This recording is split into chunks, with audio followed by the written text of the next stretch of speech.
This is a News 3 Now special presentation, Madison's Top Nurses 2020.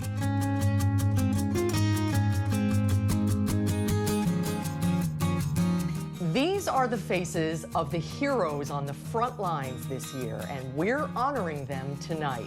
Appropriately, this year, 2020, was designated by the World Health Organization and the World Health Assembly as the Year of the Nurse. Hello, everyone. I'm Susan Simon. Every nurse in our community went above and beyond their call of duty this year. And Madison Magazine is highlighting the top nurses providing care to those in need in a cover story called The Lionhearts, featuring nurses nominated by their peers, healthcare leaders, and community members. Tonight, we'll recognize winners in 3 categories: innovation, practice, and leadership.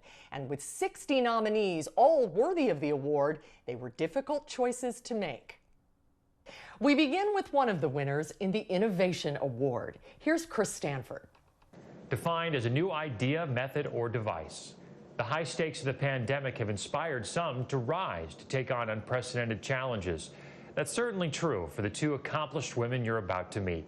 They pivoted on a dime, essentially putting their professional lives on hold because they had an idea.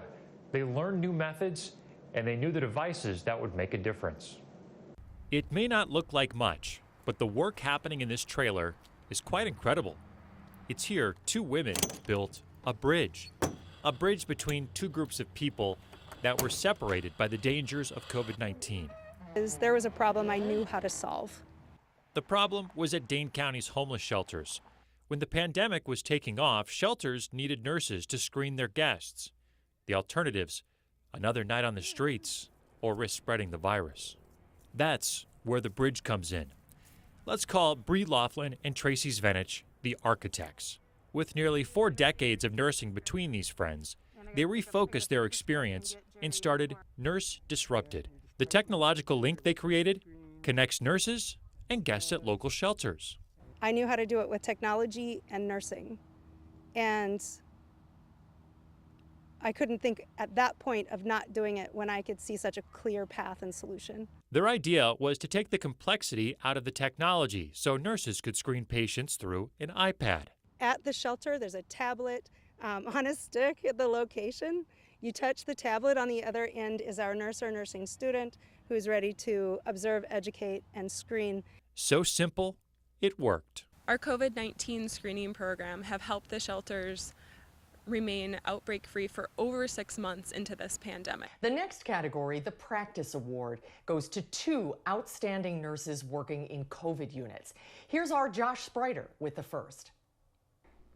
It's been a tough year for those on the front lines of the COVID-19 pandemic. We caught up with Madison nurse Anika Scott, who's helping others survive these times through authenticity.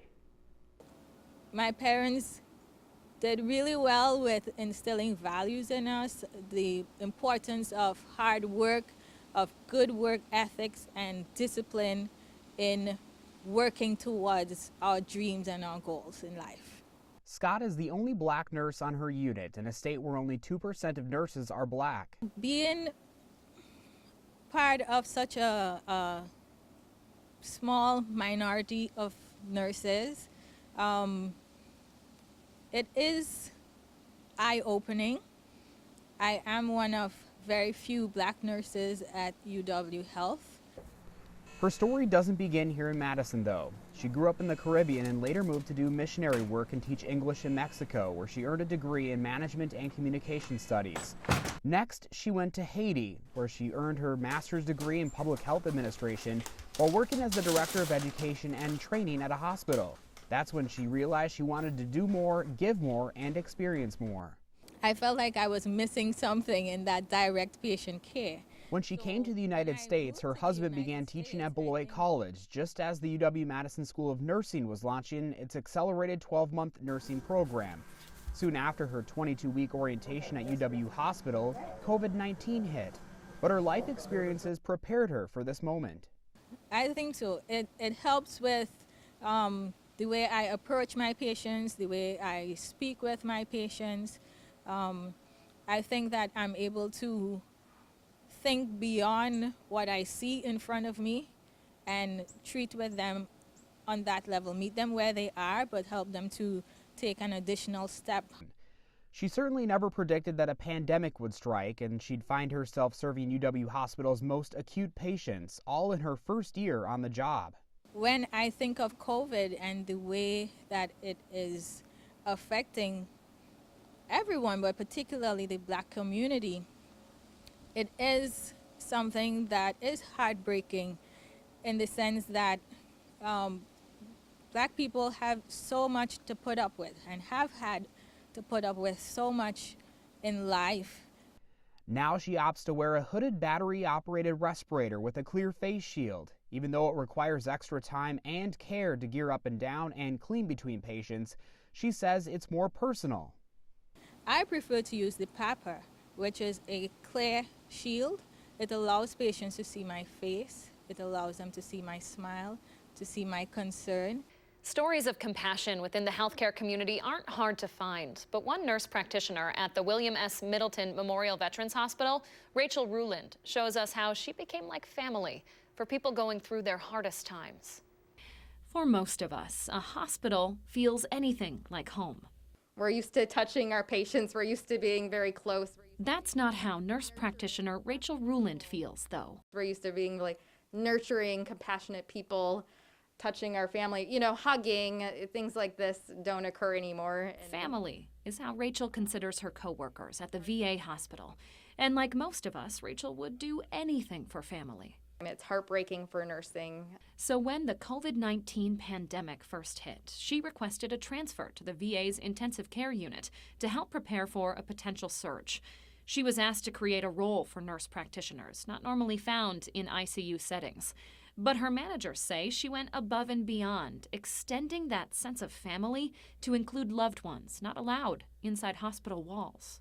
My role is, the sad part about COVID is that patients' family members can't be here and can't see what their loved one is experiencing. We were doing a lot of iPad communication with families, having meetings where we were updating families about their loved one's care, trying to kind of keep them in the loop despite the fact that they're not able to be there with their loved one, which has been the most challenging part of this. That's not where Rachel's hospitality ends. In late March, she volunteered to transfer to hard-hit Chicago, moving with just a day's notice to the VA hospital there to work 12-hour ICU shifts. There, case numbers were high, and patients often only had nurses to turn to for comfort. You really develop a unique connection with somebody through this experience. It's really hard to describe. It's a feeling. It's a feeling that you're really helping somebody. You might wonder what pushes Rachel to go above and beyond. Just before the pandemic, grief really hit home. At that time, my father was in hospice and we were kind of caring for him, and basically I really had a strong, basically a calling to kind of help on a bigger picture and kind of help patients who maybe were experiencing somewhat of a moral distress situation that was happening in my own life, I guess. The next two winners used their experience and good judgment to be honored for their leadership. We begin with Eric Franke. While the pandemic has been something never before experienced by our healthcare providers, they planned for it and they were prepared, and no plan can be effective without good leadership. At Unity Point Health Meriter, they had just the person, Nathan Bubenzer, to guide them through a year like no other. It's not a matter of if, it's a matter of when. When you're dealing with a deadly pandemic, but we didn't know exactly what it would be. Most people thought it would be some sort of an influenza. you want someone to lead your healthcare team who has been through a little bit of everything. The way I describe my department, my emergency preparedness department, it's a department of one that has a staff of about 4,000. Unity Point Health Meritor's Emergency Preparedness Safety Manager is Nathan Bubenzer for the emergency that won't end. Most of the time the emergencies are a day, 2 days, maybe a week is a long emergency. We've been operating under an incident command system and our emergency operations plan since February 5th. A former ICU nurse and infection preventionist, his leadership and expertise has helped more than 110 hospitalized COVID-19 patients leave Meritor and return home. From Meritor's incident command, Bubenzer's deep knowledge of public health and communication skills have been vital. How many COVID patients do we have currently? How many open beds do we have? How many of those are in the ICU? How many ventilators are we using right now, and how many of those ventilators are being used on COVID positive patients? And as the numbers climb and the pandemic stretches into the winter months, he sees the impact it's having on his team. We're human and we're tired, quite honestly. Those are the two things that run through everything that we do right now. So whatever patience and understanding we can ask for from the public is greatly appreciated. He says they're the ones who make his plans happen. So I'm responsible for all of the emergency preparedness things that go on, drills, plans, exercises, responses. But I can't do it without the support of everyone that's here at the hospital. It goes without saying, nurses are critical. They are there for us during some of the most intimate moments of our lives. For example, the birth of a baby, and even the passing of a loved one. Ryan Klostermeyer is a nurse who works with Heartland Hospice, and he's making sure the people who are getting ready to transition won't be alone, even in a pandemic. To genuinely support someone and their family through the end of life's process is not something that can or should be done remotely, even during COVID. And instead of running away from that, we leaned into it and made sure that we were a resource available to them and their family to meet their needs, pandemic or no pandemic. Ryan Klostermeyer is the administrator at Heartland Hospice, which doesn't have a dedicated care facility. They bring their TLC to their patients. Working as a nurse with a hospice organization is different from working in the hospital setting in the fact that we provide care wherever an individual calls home. And as you can imagine, during this pandemic, providing that exceptional care has had its challenges. Yeah, the access to PPE for hospice providers was limited, just like it was for everyone else. But our mission of making sure that people had end-of-life care available to them in our communities was very important to us. So Nurse Ryan made it his mission to get what was needed.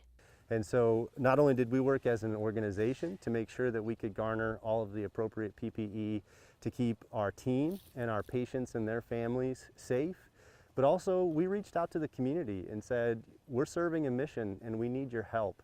And so we placed calls to auto body shops, to veterinary clinics, to dentist's office, anyone we knew would have the type of equipment we needed to stay safe so we could continue to serve our mission. And he got it. But it's not just safety and protection that are a must for those in Nurse Ryan's world. It's also about bringing what he calls sunshine to those who need it now more than ever. This little guy right here is Diddy, and he's a miniature horse. He's 2.5. And Lucy back here is a 4-year-old Mustang mare. And they are quite the pair. When I had a chance, I brought Lucy and Diddy out to say hello and do window visits. Many of the folks in those care settings were heavily secluded for a long time at the beginning of the pandemic, and I thought this was just a fun and easy way to bring some happiness to their day. We've met some fantastic nurses tonight, and picking the top ones of the nearly 60 that were nominated is nearly impossible. This year, as our nurses have become essential workers, we'd like to introduce you to many more of them. Nurses that took on new responsibilities this year as healthcare workers in the midst of a global pandemic. A pandemic that was initially an unknown disease. Nurses that cared for needs of the homeless, and others who were nominated for going above and beyond the call of duty, facing unprecedented challenges.